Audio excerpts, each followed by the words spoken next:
சிவகங்கை மாவட்டம் காரைக்குடியில் நடைபெற்ற தேமுதிக இல்ல திருமண விழாவில் கேப்டன் விஜயகாந்த், திருமதி பிரேமலதா விஜயகாந்த், தேமுதிக இளைஞரணி செயலாளர் LK சுதீஷ் உட்பட தேமுதிக நிர்வாகிகள் பலர் கலந்து கொண்டு மணமக்களை மனமாற வாழ்த்தினர். தேர்தலுக்கு பிறகு கேப்டன் விஜயகாந்த் முதல் முறையாக மக்கள் மத்தியில் வந்தது அனைவரையும் மிகுந்த மகிழ்ச்சியில் ஆழ்த்தியது. கேப்டனால் பூரிப்படைந்த திருமண விழாவின் களத்தை இன்றைய நிகழ்வுகள் நிகழ்ச்சியில் பார்க்கலாம்.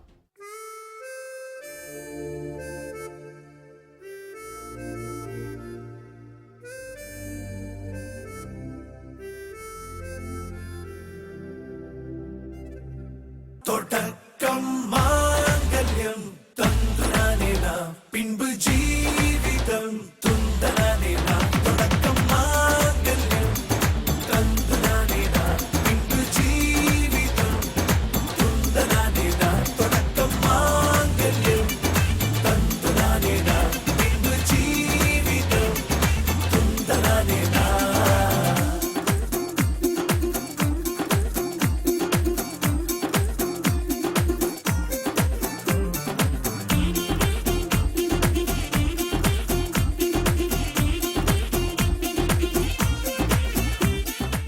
நடந்து முடிந்த 2016 சட்டமன்ற தேர்தலில் தேமுதிக, மக்கள் நல கூட்டணி, தமாக ஆகிய கட்சிகள் இணைந்து தமிழகத்தில் ஒரு மகத்தான கூட்டணியை அமைத்தது. இந்த கூட்டணி மக்கள் மத்தியில் ஒரு மகத்தான இடத்தை பிடித்தது. ஆனால் கடைசி நேரத்தில் அதிமுகவும் திமுகவும் கோடி கோடியாய் பணத்தை வாரி இறைத்து தேர்தலில் வெற்றியை கைப்பற்றின.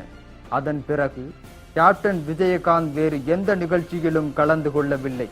இது தேமுதிக தொண்டர்கள் மத்தியில் மிகுந்த ஏமாற்றத்தை ஏற்படுத்தியது.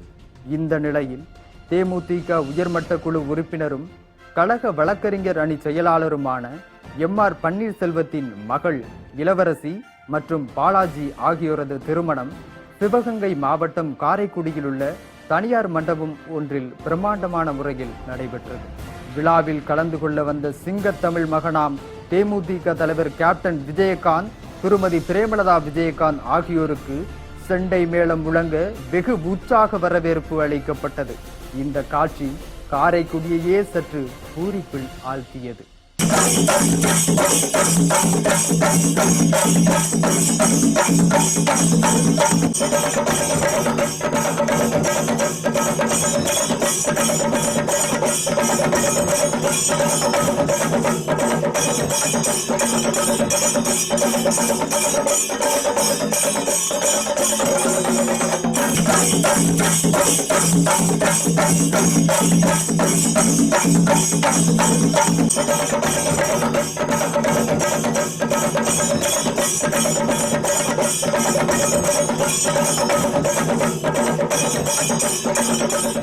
கேப்டன் விஜயகாந்த் மற்றும் திருமதி பிரேமலதா விஜயகாந்த் ஆகியோர் தாலியை எடுத்துக் கொடுக்க அதனை மணமகள் கழுத்தில் மணமகன் கட்டினார்.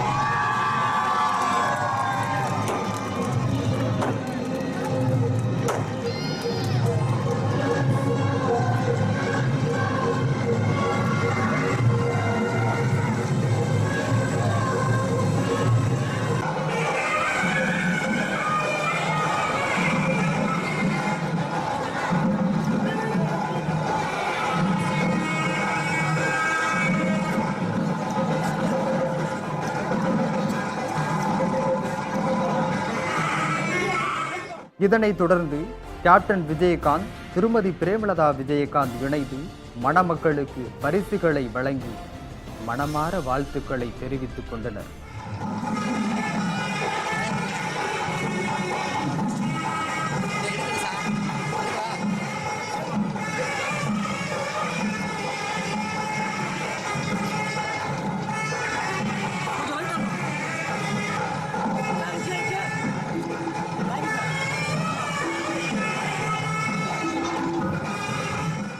இரு மனங்களை ஒரு மனமாக்குவதுதான் திருமணத்திற்கான ஒரே பெருமை. அந்த பெருமைக்கே பெருமை சேர்த்தது கேப்டன் வருகைதான்.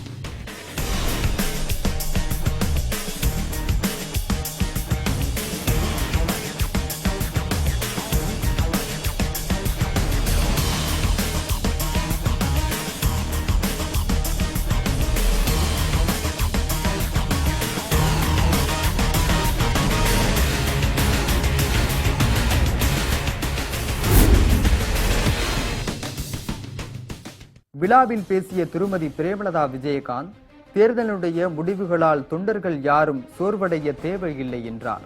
திரைப்படத்தில் எவ்வளவு தொல்லை கொடுத்தாலும் இறுதியாக எதிரிகளை வீழ்த்தி வெற்றி பெறுவது போன்று வெற்றி பெற்று மக்கள் விரும்பும் நல்லாட்சியை கேப்டன் கொடுப்பார் என திருமதி பிரேமலதா விஜயகாந்த் அப்போது நம்பிக்கை தெரிவித்தார்.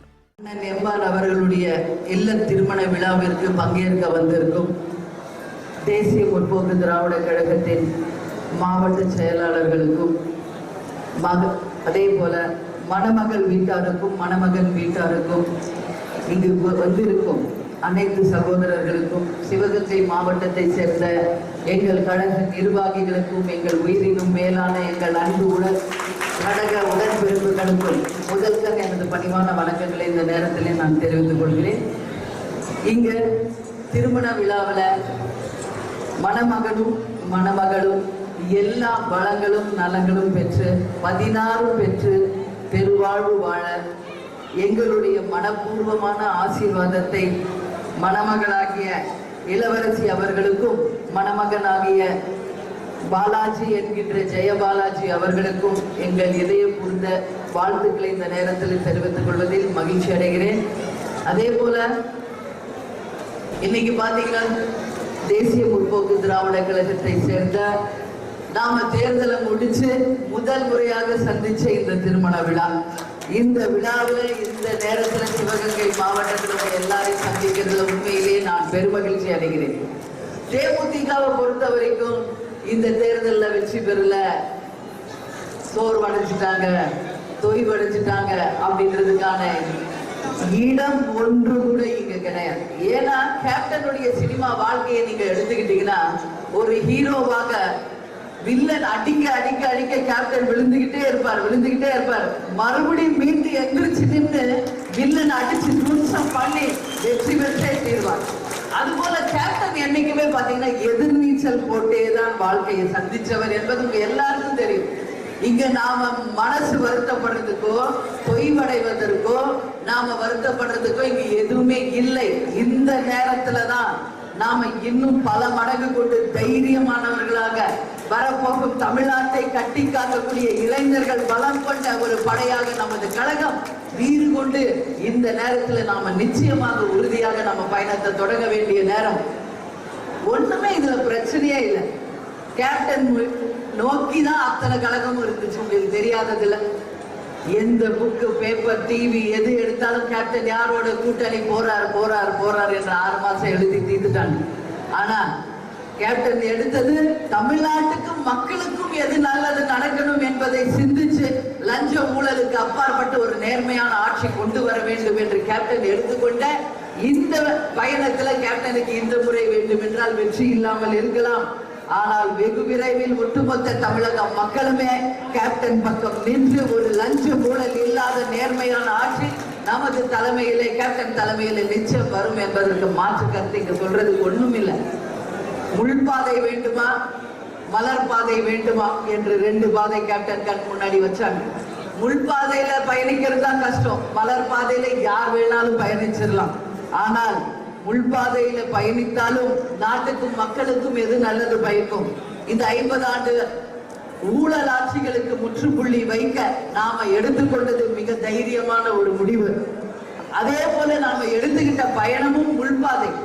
ஆனால் முள்பாதையில கடந்து சென்றவர்கள் வெற்றி அடைஞ்சதாதான் இது வரைக்கும் வரல. கடவுள் நல்லவங்களுக்கு சோதனையை கொடுப்பார், ஆனா கைவிட்டுற மாட்டார். கெட்டவர்களுக்கு அள்ளி அள்ளி கொடுப்பார். நிச்சயமாக கேப்டன் சொல்வது போல அரசன் அன்று கொள்வார் தெய்வம் என்று கொள்ளும். உறுதியாக மக்கள் காசு லஞ்ச ஊழலாக எடுத்தவங்க நிச்சயம் வாழ்ந்ததாக தகுந்தவங்க இருக்காது. வரப்போகும் காலங்கள் அதற்கான பதிலை சொல்லும் என்பதை மட்டும் இந்த நேரத்தில் நான் தெரிவிச்சுக்கிறேன். எனவே தேசிய முற்போக்கு திராவிட கழகத்தை பொறுத்த வரைக்கும் நாம எடுத்துக்கொண்ட இந்த பயணத்துல நாம என்றைக்குமே உறுதியோடு இருந்து வெற்றி பெற போகிறோம். ஏன்னா இளைஞர்களை கொண்ட ஒரே கழகம் நமது கழகம். இதுல நாம் உறுதியாக பயணிப்போம், வெற்றி பெற போகிறோம், ஆட்சி அமைக்க போவதும் உறுதி உறுதி உறுதி என்பதை இந்த நேரத்தில் உங்க எல்லோருக்குமே நான் தெரிவித்துக் கொள்ள கடமைப்பட்டிருக்கேன். ஃபுட்பால் மேட்ச்ல கூட பாருங்க, பால கால்ல அடிக்க அடிக்க அடிக்க அடிக்க அடிக்க தான் கடைசியில கோல்ல போய் பிக்ஸ் ஆகும். அது போல இதெல்லாம் நமக்கு வரக்கூடிய சிறு சிறு தடைகள், இந்த தடைகளை படிக்கற்களாக மாற்றி நாம வெற்றி பெறுவோம் என்பதுல மட்டும் தைரியமா இருங்க. இங்க சோர்வடைவதற்கோ தோல்வி அடைஞ்சிட்டோன்ற வேதனைக்கோ எதுக்குமே இடமில்லை. ஏன்னா இன்னைக்கு நம்ம கட்சி செலவு பண்ணிட்டாங்க அப்படின்னு நம்ம ஃபீல் பண்ண தேவையில்லை. இன்னைக்கு தேமுதிக மட்டும் கிடையாது, தேர்தல்ல போட்டியிட்ட அத்தனை கட்சிகளும் தான் கோடிக்கணக்கான பணத்தை இறைச்சுதான் இன்னைக்கு வெற்றியை வாங்கியிருக்காங்க.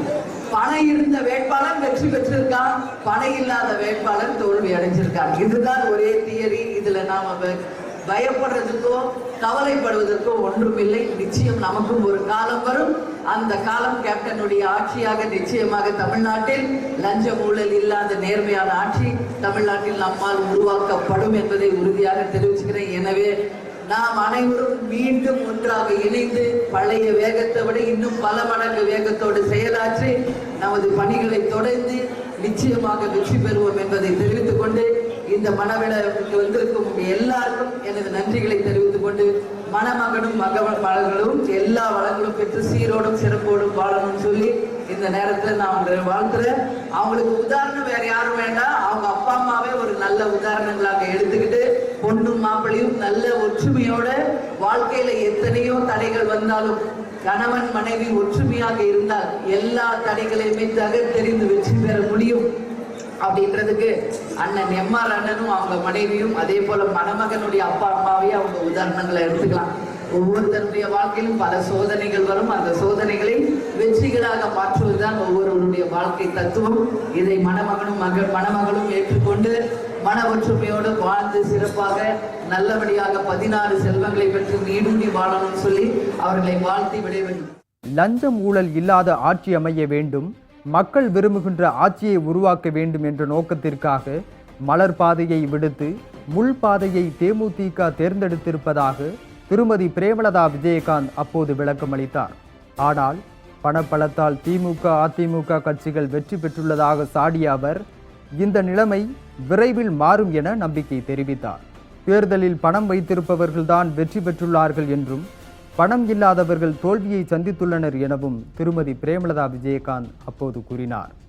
மக்கள் பிரச்சினைக்காக தேமுதிக தொடர்ந்து பாடுபடும் எனவும் திருமதி பிரேமலதா விஜயகாந்த் அப்போது தெரிவித்தார்.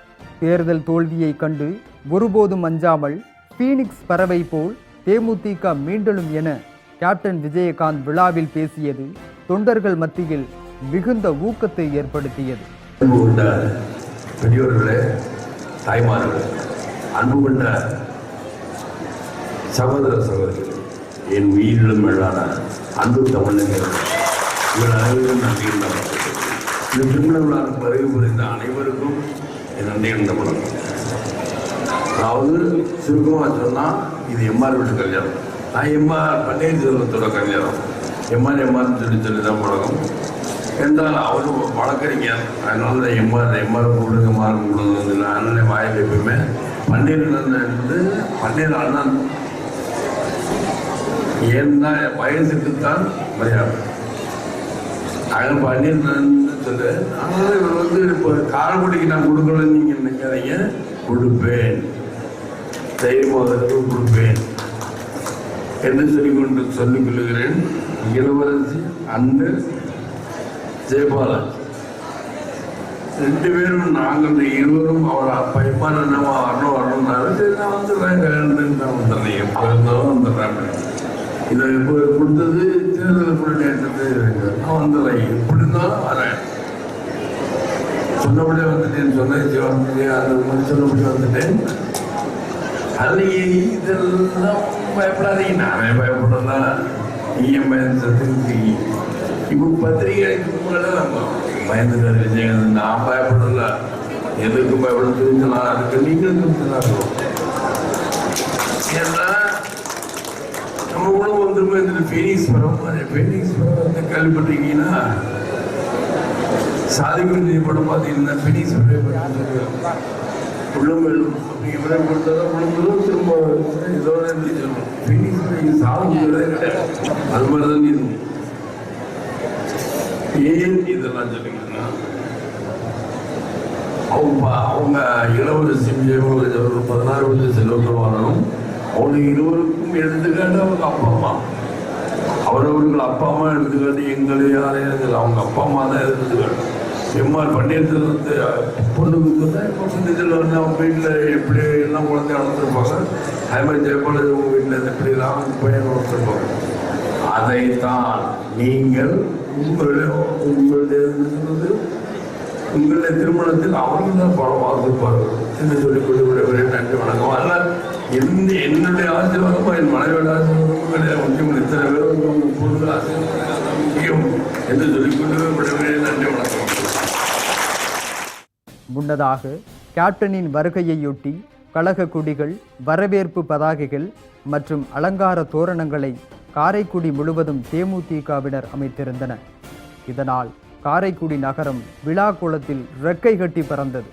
தமிழகத்தை லஞ்சமும் ஊழலும் தான் ஆட்சி செய்து கொண்டிருக்கிறது, அதிலிருந்து தமிழகத்தை மீட்டெடுக்க வேண்டும் என்ற வெறியுடன் கடந்த 2005ஆம் ஆண்டு செப்டம்பர் மாதம் தான் பிறந்த மண்ணான மதுரையில் தேசிய முற்போக்கு திராவிட கழகத்தை துவங்கினார் கேப்டன் விஜயகாந்த். கட்சி துவங்கியது முதல் ஊழல் செய்யும் பெரும்புள்ளிகள் முகத்தில் கரும்புள்ளிகளை குத்த கேப்டன் விஜயகாந்த் தொடர்ந்து போராடினார். எல்லோரும் எல்லாமும் பெற வேண்டும், இங்கு இல்லாமை இல்லாத நிலை வேண்டும் என்பதே கேப்டனுடைய உயிர் மூச்சு. தான் எவ்வளவு கஷ்டங்களை தாங்கிக் கொண்டாலும் பரவாயில்லை, மக்களின் நலனுக்காக தொடர்ந்து போராடுவேன் என்பதுதான் இன்றும் என்றும் கேப்டனின் வழித்தடம். வீழ்வது எளிது, ஆனால் மீள்வது கடினம். வீழ்ந்ததை நினைத்து கவலை கொள்ளாமல் வீழ்ந்த நாம் விதையாக விழுந்துள்ளோம் என்று நினைத்தால் நாளை மீண்டும் எழுவோம் விருட்சமாக. இதுதான் தேமுதிகவின் கோட்பாடு. அதனால் மக்கள் நலனுக்காக எத்தனை இன்னல்களை சந்தித்தாலும் தேமுதிக தொடர்ந்து போராடும் என்ற உறுதியுடன் இன்றைய நிகழ்வுகள் நிகழ்ச்சியை நிறைவு செய்கிறோம். நன்றி, வணக்கம்.